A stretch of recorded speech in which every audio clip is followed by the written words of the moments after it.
So I just changed the engine oil in the Tacoma.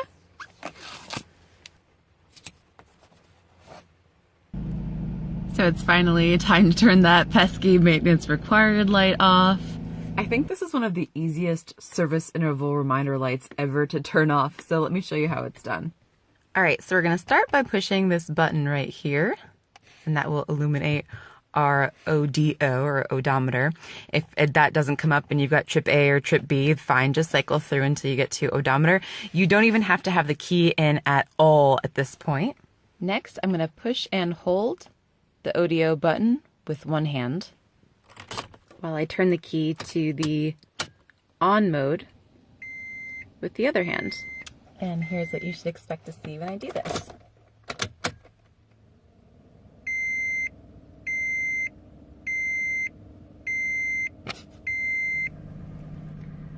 All right, and now that maintenance reminder light is off.